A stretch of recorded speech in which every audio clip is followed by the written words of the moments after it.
Je suis allée voir le dernier film de Cédric Clapiche, 2 mois, avec François Civil et Anna Girardot. Oui. Alors c'est l'histoire de 2 célibataires, vous l'avez compris, ça m'intéresse, mais ultra timides. Et c'est par l'intermédiaire de la danse, vous savez aussi que j'adore ça, qui vont en fait faire en sorte un petit peu de se connaître, de s'apprivoiser et d'éclore, de sortir de leur bulle de timidité. C'est la dernière image du film. Hein. Exactement. Parce qu'on attend. On attend. Et cette danse s'appelle le compas. Oui, oui. Vous connaissez? Non, mais je le connais à cause du film. Ah bah voilà, alors grâce au film, moi aussi j'ai découvert ça. Pour ceux qui ne connaissent pas le compas, un petit extrait bien évidemment, c'est le moment où ils se rencontrent, où ils vont danser. François Civil, Anna Girardot, on regarde. Donc je reprends le pas de base, comme il y a beaucoup de nouveaux aujourd'hui. Donc on va partir sur un pas binaire. Et entre-temps, on va juste rajouter un petit relâché de bassin. Ce qui donne ça, ça me fait et 1, et 2, et 3, et 4, et 5, et 6, et 7, et 8. Ce petit « et » est vraiment très important dans le compas. C'est ce qui va différencier des autres danses binaires. Voilà, vous voyez, c'est comme la marche. Si vous savez marcher, vous savez danser. Très bien, c'est très bien aujourd'hui. Donc, on va tester tout ça en musique pour voir ce que ça donne. Vous allez voir, c'est très simple. Faut se laisser porter, c'est tout. Okay. Allez, on y va ensemble. 6, 7, et 1, et 2, et 3, et, c'est ça, C'est fabuleux quand même. Hein. Alors là, vous avez vu Daisy et Manuela qui sont effectivement les professeurs du film, ceux qui font partie du film et ceux qui représentent un petit peu le compas en France. Ils sont extraordinaires. Et je ne vais pas vous spoiler le film, bien évidemment, mais on sent quand même qu'il y a un truc un peu sensuel, romantique. Vous voyez que là, François Civil commence à se lâcher un petit peu. Donc ça fait du bien aussi pour se libérer.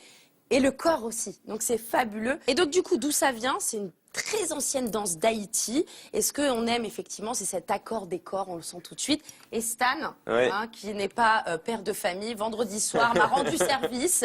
Et il est allé participer à un cours, rencontrer Dadi et Manuela. Dadi donc qui est haïtien, Manuela qui est méditerranéenne. Il les a rencontrés pour voir un petit peu comment se déroule un cours. Regardez, c'est fabuleux.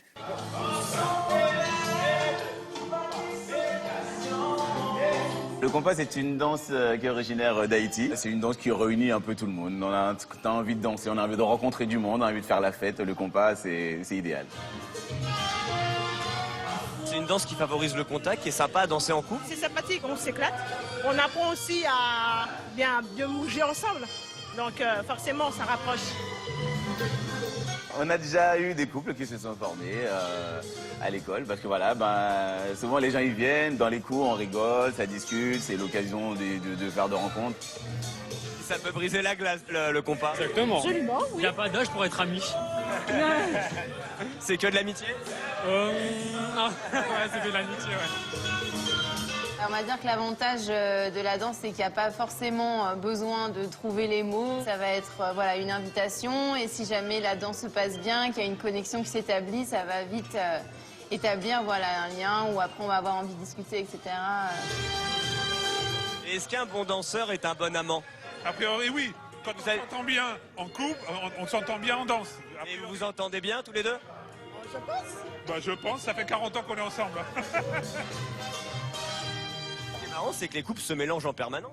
Oui, tout à fait. Ça, c'est vraiment très propre à la danse, aux danses de couple. Et nous, au compas, on le fait tout le temps. De faire changer de partenaire, ça leur permet de s'habituer avec d'autres partenaires. Et parfois, de nouer des liens, des rencontres. Alors, Jeanne, j'espère que tu es prête à danser le compas. J'arrive sur le plateau. C'est bien quand même. Stan, Ah, mais c'est très chaud même. Très Donc. sensuel, il y a tout se passe au niveau du bassin. Ah, on attend le bassin. Essentiellement. Mais tout de suite, Dadi m'a lancé un challenge. Et surprise, on reçoit quand même les 2 professeurs de compas qui étaient dans le film. Dadi et Manuela. Et c'est ça qui va voir. On fait un petit tour.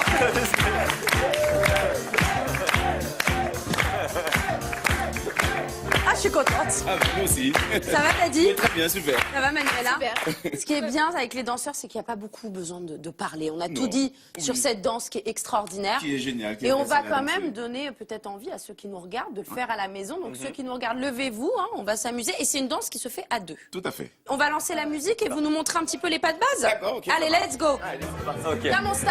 Qu'est-ce qu'on doit faire, nous? Alors, On doit reproduire? Dan, tu mets la main bien dans le dos, pas trop bas, hein, pas tout de suite, on attend d'abord de faire connaissance, d'accord? Et là, on relâche bien la danseuse, et on est juste dans le bassin, on relâche bien dans le bassin, je crois que tu l'as compris, c'est ça, yes, et ça, et après dans le compas, il n'y a pas de sens de rotation, tu peux tourner vers la droite, Ouais, tu peux tourner dans l'autre sens. C'est un peu bizarre. Yes, très bien. Ben non, c'est pas bizarre. Si, Et ce quand qui est on a sympa peur. dans le compas, on n'est pas obligé d'être super proche, tu peux aussi... Ok, super. Non, mais moi, ça me va d'être proche. Ouais, mais aussi c'est sympa de voir le regard et le sourire de ta danseuse. Et alors, Voilà. il y a un côté zouk aussi un petit peu, non? En fait, le compas, c'est un peu... Bon, il y en a qui disent l'ancêtre du zouk. Ah. Donc, voilà, le compas a 30 ans de plus que le zouk. Donc, c'est un tempo un peu plus lent que le compas, le zouk. Donc, voilà, mais il peut avoir une similitude. C'est ça. Et Donc, ce qui m'intéresse, moi, c'est que vous l'avez dit dans le reportage, des couples se forment dans vos cours. Ah oui, tout à fait. Et Il est-ce peut que... y- Oui, dites-moi. Ah oui, tout à fait. Il peut y avoir des couples qui se créent. Les gens y viennent pour s'amuser, pour rencontrer du monde ou alors juste pour découvrir une danse. Et ils découvrent parfois plus que la danse. Eh ben voilà, on vous a fait découvrir le compas aujourd'hui dans Je t'aime, etc. Une danse pour les célibataires, mais pour tous. Il y en a un petit peu partout en France. On vous met les informations sur le site de France TV. C'est amusant, on lâche le bassin pour les célibataires, c'est bien. Un rendez-vous ou pas? Je suis en couple, Jeannette. On va vous laisser faire un rendez-vous Dadi Manuela. Le compas sur Je t'aime, etc. Allez, une petite démo. Musique. Démo. Remercier Catherine Pancol d'être passée nous voir. Je rappelle le titre de son dernier roman qui vient de paraître chez Albin Michel, ça s'appelle Dead Bug. C'est un beau cadeau que vous pouvez glisser où? Sous le sapin de Noël. Je vous remercie de nous avoir accompagnés cet après-midi, vous et vous qui nous regardez. Dans quelques instants, vous retrouverez Affaires conclues avec Sophie Davant. Voilà. Et puis, tout change.